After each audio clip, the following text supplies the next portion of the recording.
দারুণ স্বাদের রেসিপিতে সবাইকে স্বাগত। খুব সুন্দর একটা রেসিপি নিয়ে আমি হাজির হলাম আপনাদের সঙ্গে। এটা ভেজিটেরিয়ান রেসিপি এবং সবাই বানিয়ে এটা ট্রাই করবেন, অবশ্যই খুব ভালো লাগবে।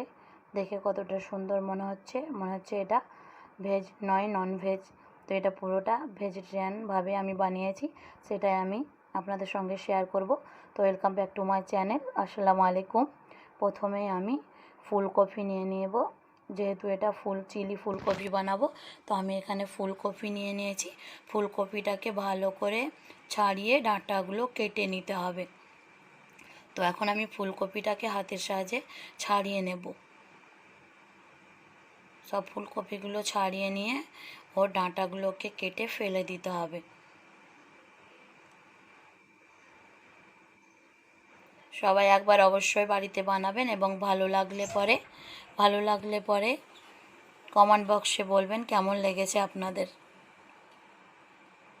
আমি এখানে ডাঁটগুলো কেটে গোল গোল আকারে কেটে নিয়েছি, যেহেতু দেখে গোল গোল লাগে। চিলি এটা চিকেনকেও হার মানায়, খুব ভালো একটা রেসিপি।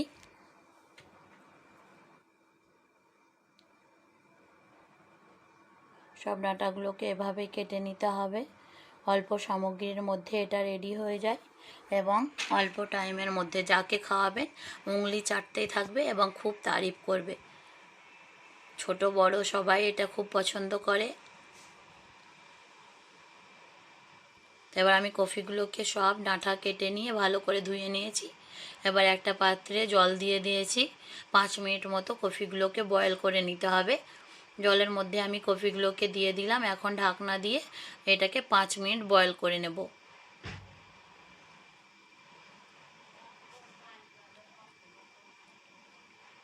দেখুন কেমন ফুটতে শুরু হয়েছে। এবার আমি এর মধ্যে একটা ঢাকনা দিয়ে 5 মিনিট সেদ্ধ করব। অন্যদিকে আমি ক্যাপসিকাম কেটে নেব। এখানে আমি 2টো ক্যাপসিকাম ইউজ করেছি, যেহেতু আমি পেঁয়াজ রসুন কিছু ছাড়া বানাচ্ছি তার জন্য।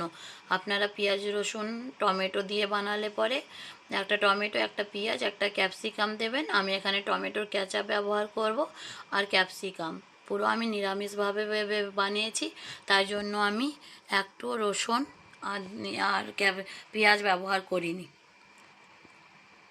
তো ক্যাপসিকামগুলোকে আমি চারকোনোভাবে কেটে নেব, যেমন আমরা চিলি চিকেনের ক্যাপসিকাম কাটি সেভাবেই কেটে নেব ক্যাপসিকামগুলোকে।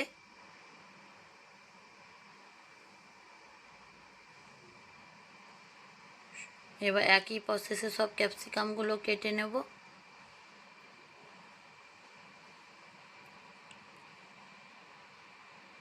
দেখুন সব ক্যাপসিকামগুলো আমার কাটা হয়ে গেছে। একদম অল্প সামগ্রীর মধ্যে ঝটপট রেডি হয়ে যায় সুন্দর একটা রেসিপি। এটা নান, পুরি, কী বলে ফ্রায়েড রাইস, ভেজ, এটা সবের সঙ্গে খেতে পারবেন। আমি কপিটাকে বয়েল করে ছেঁকে নিয়েছি। এখানে আমি দিয়ে দিচ্ছি লবণ, হলুদ গুঁড়ো, গোলকির গুঁড়ো, কর্নফ্লাওয়ার, কাশ্মীরি লঙ্কা গুঁড়ো দিয়ে ভালো করে কর্নফ্লাওয়ার দিয়ে মেখে নিতে হবে। যেমন এটা ক্রিস্পি করে ফ্রাই করতে হবে।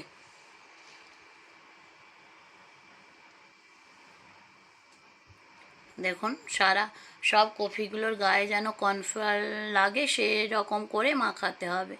তো আমি সব কর্নফ্লাওয়ারগুলোকে মাখিয়ে নিয়েছি। এখানে আমি একটা কড়াইয়ের মধ্যে তেল দিয়ে দিয়েছি। এবার আমি কফিগুলোকে ভালো করে ভেজে নেব। আমরা সন্ধ্যা স্ন্যাক্সে এমনি করে ভেজে পাকোড়ি হিসাবেও খেতে পারি এবং এটাকে চিলি লাগিয়ে ভেজ ফ্রায়েড রাইসের সঙ্গেও খেতে পারবেন, নানের সঙ্গে। খুব একটা ভালো রেসিপি। তো আমি একই প্রসেসে সব পাকোড়িগুলোকে ভেজে নেব। কেমন হালকা ব্রাউন ব্রাউন হয়ে গেছে।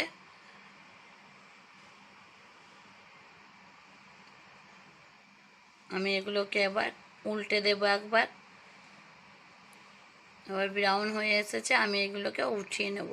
দেখুন কতটা সুন্দর হয়েছে দেখতে, মনে হচ্ছে দেখে বুঝতে পারবেন যে কতটা ক্রিস্পি ক্রিস্পি হয়েছে।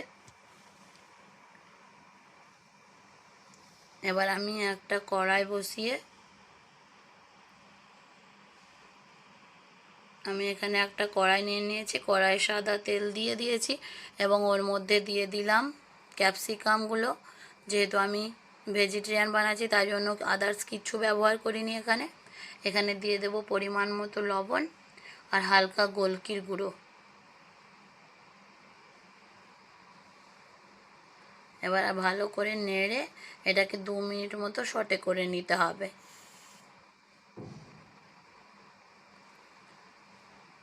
দেখুন বোঝা যাচ্ছে হয়ে গেছে ক্যাপসিকামগুলো সেদ্ধ।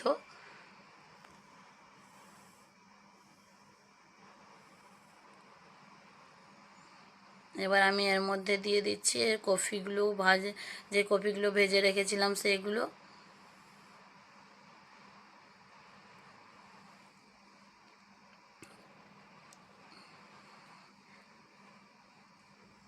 এবার আমি এর মধ্যে দিয়ে দেব টমেটোর সস।